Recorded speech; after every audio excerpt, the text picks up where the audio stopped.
You are listening to the Examine Life with Bram Levinson.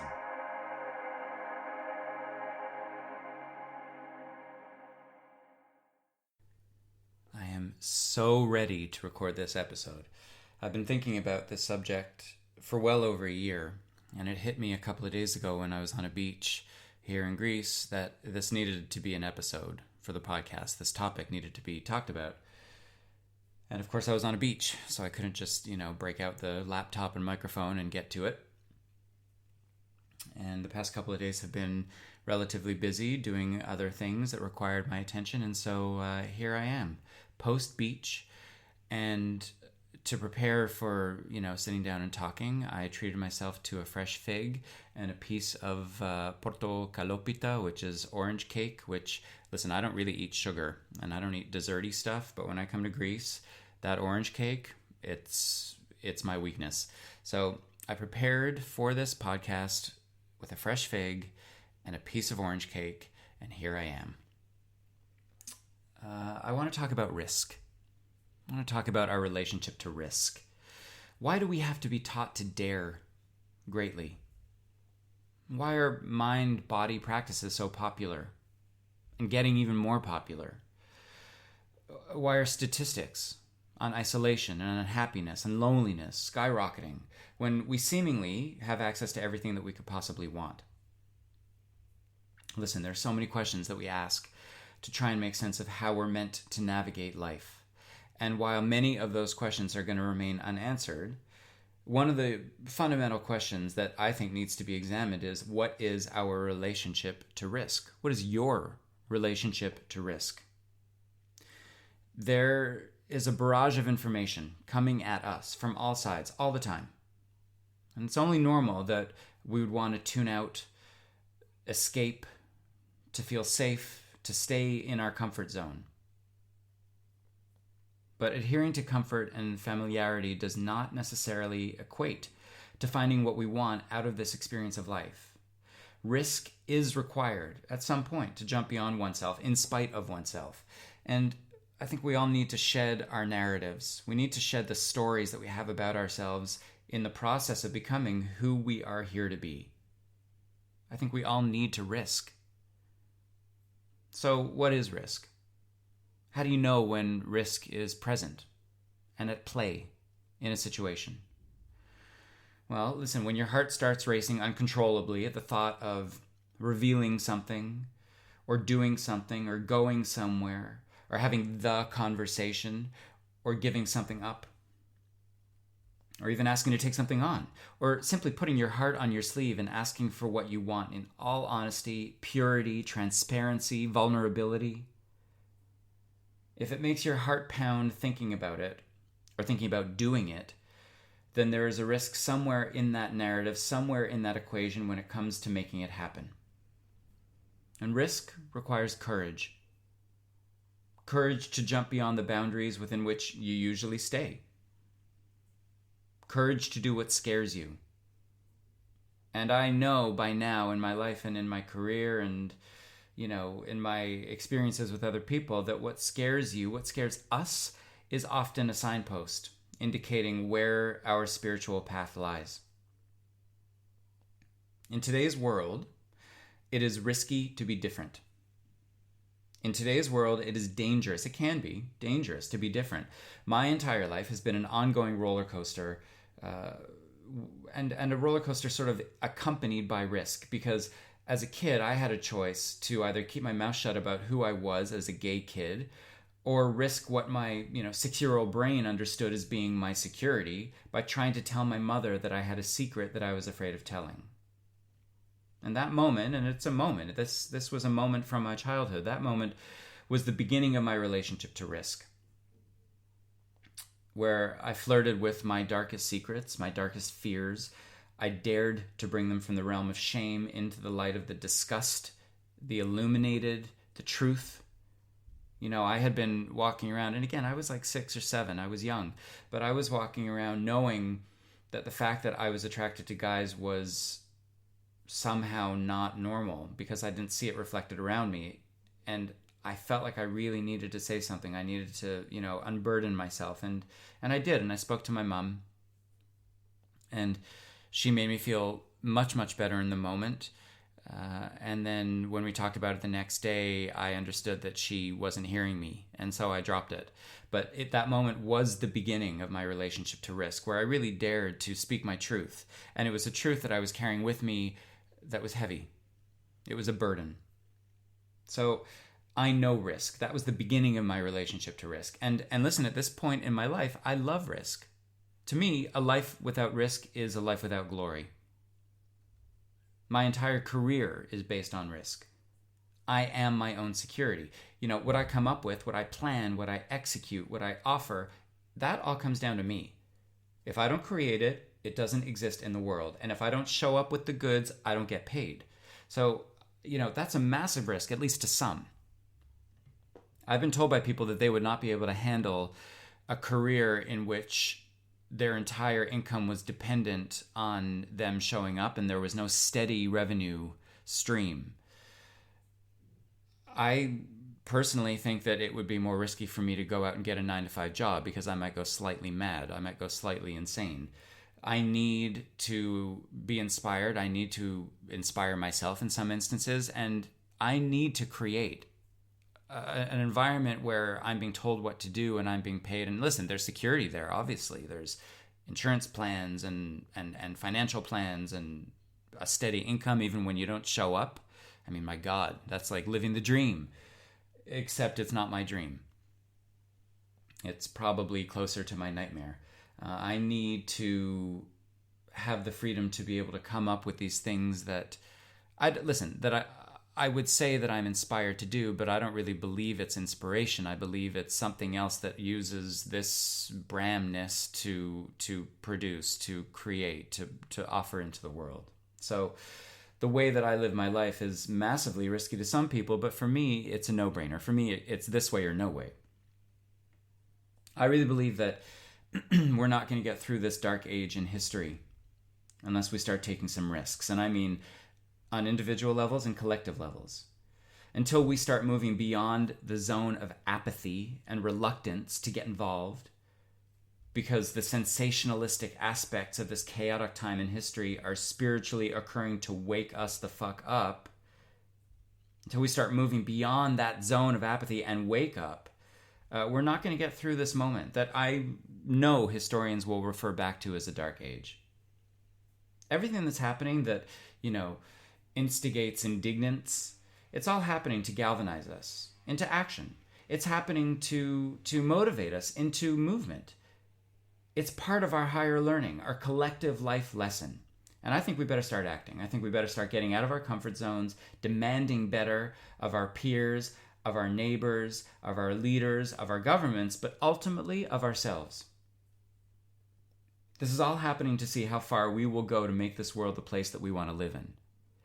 And especially at this moment in time, doing that does not come without risk. I want you to consider that what you believe is risky may not actually be threatening or risky for you.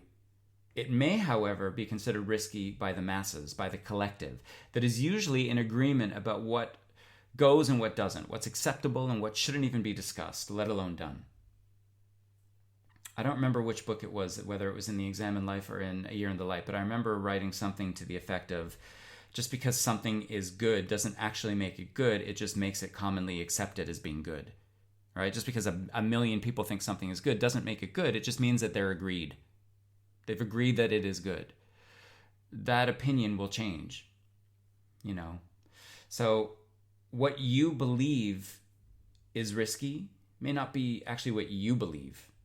It may be what you believe others will believe. Consider that it might only scare you because of how you think others are going to perceive it.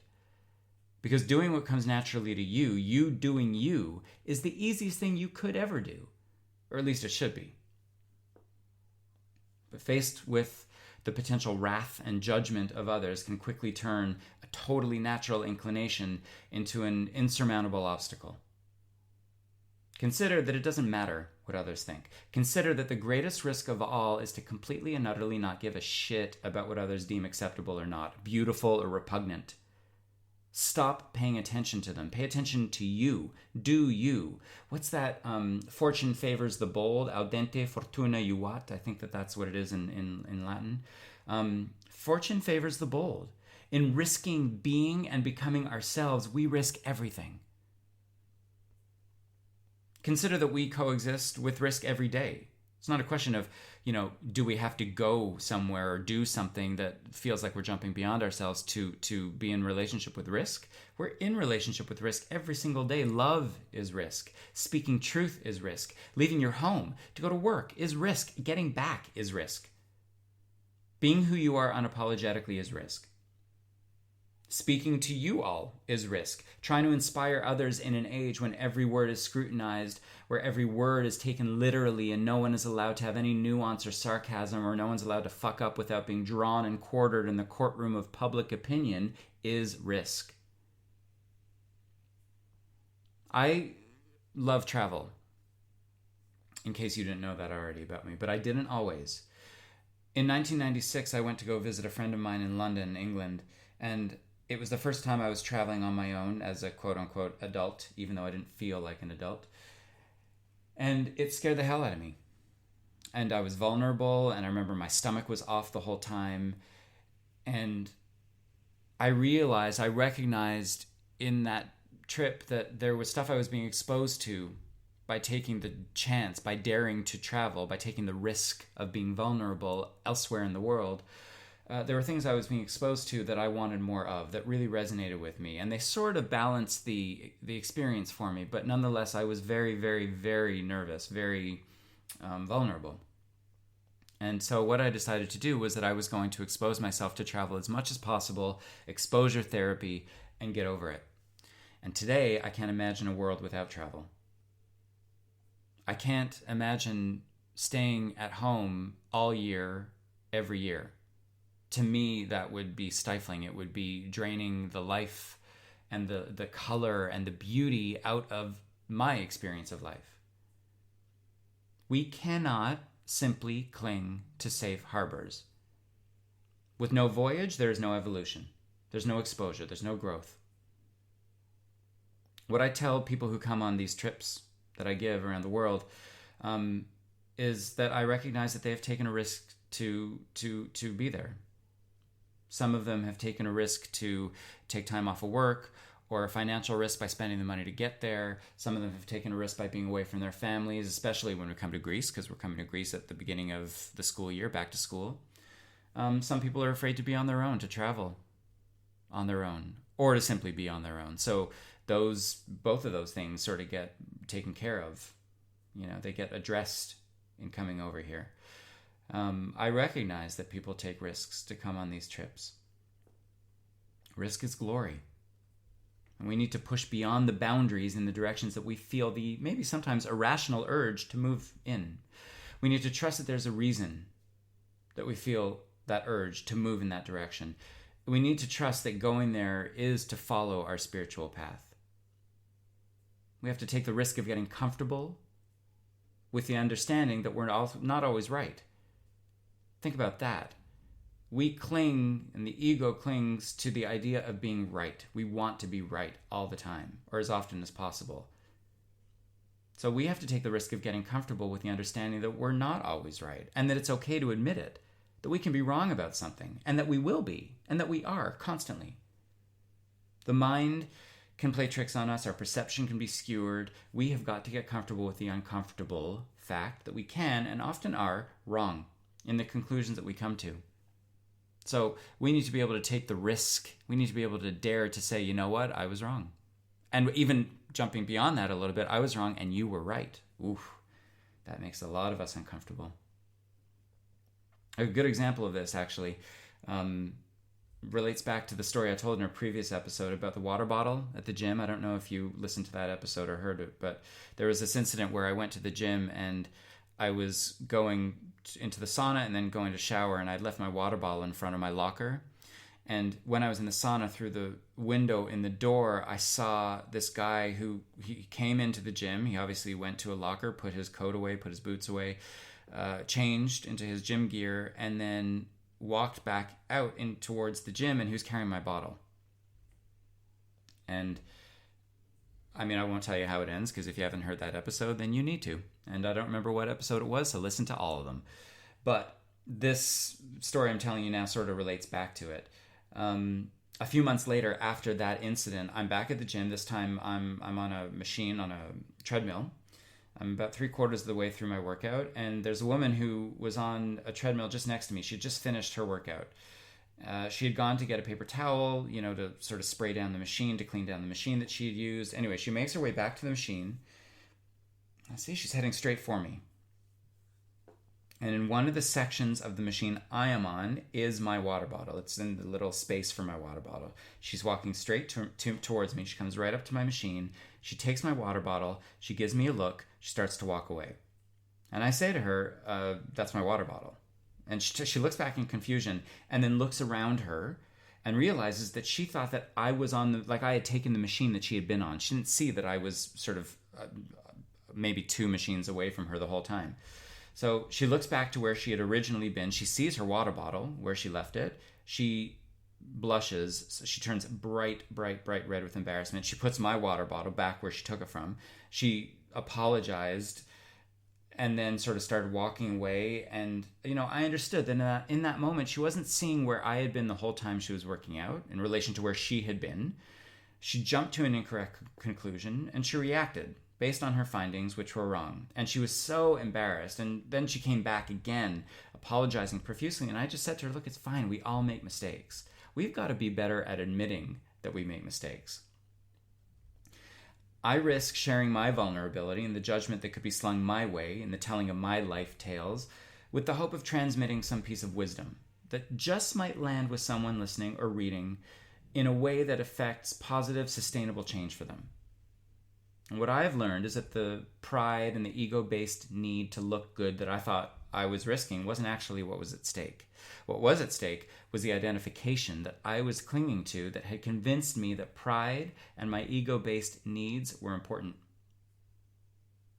Taking the risk of sharing my wounds, my shadow, my experience of life, my vulnerability has showed me how flimsy and insignificant those old attachments were, to make sure that you look good in front of them. Make sure that, you don't show weakness in front of them. I'm telling you, it just took like the tiniest breeze of risk and understanding of my purpose to topple them down to nothingness. When you think about it rationally, isn't risk really just a fundamental aspect of life? Every moment that we're in action is a moment that we risk everything. Happiness, fulfillment, survival.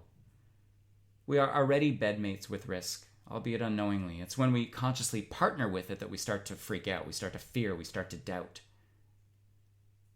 The future version of you is something else than it is right now. It's something different. It's something you have not found yet. And that version of you deserves the risks and the work that you can do now, today, to get to that version. So go. Jump beyond yourself. Risk jumping beyond yourself. Risk speaking truth more often and in more situations than you are comfortable doing. Reframe your most horrifying of moments so that their narrative is one that carries the life lessons that were specifically yours to learn through those incidences, instead of simply being moments of horror and fuckwittery. Run the risk of not relating to your old world. Risk being ridiculed. Risk being rejected by what you believe is your community. Dare to ask for what you want. Dare to raise your voice. Dare to speak up for those whose liberties and freedoms are being stripped away. Be pushy. Be needy. Be honest. Be whatever you need to be to show us all who you are and who you are always destined to be. Dare to not feed your fears. How much of a game changer would that be? I'm telling you, this game of life is just that. It's a game. It's not meant to be played by hiding in the shadows and staying silent and pretending that your participation is optional or meaningless. You are here. You are already a player in the game. Own it. And share with us all your you-ness. Risk whatever makes you uncomfortable to get that done. In doing so, you're going to realize what grace and glory and connection truly are. And listen to me, we need to see it.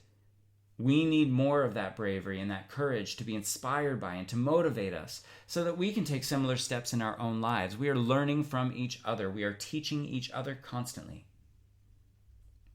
Speak and live your truth with no censorship. Let your freak flag fly. But what's the biggest risk?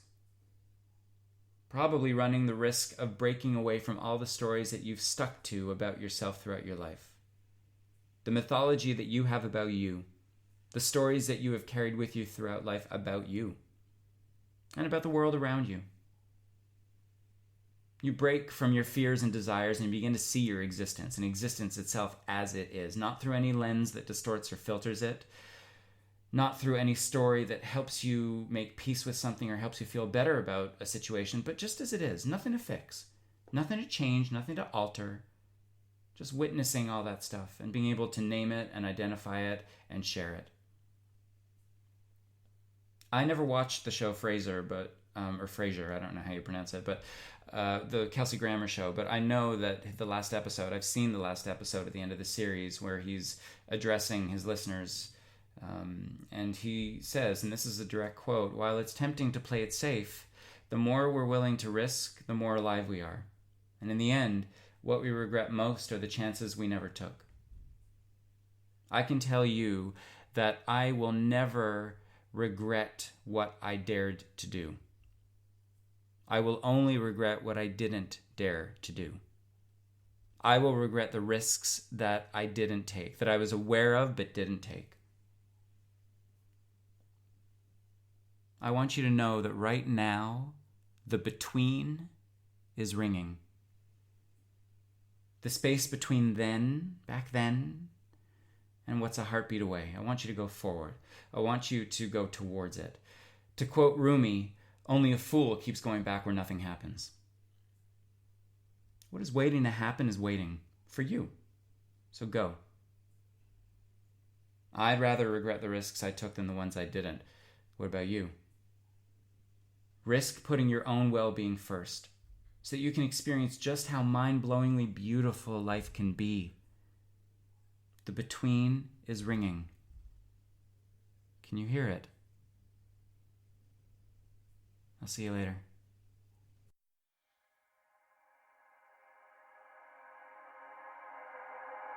This has been the Examine Life with Bram Levinson.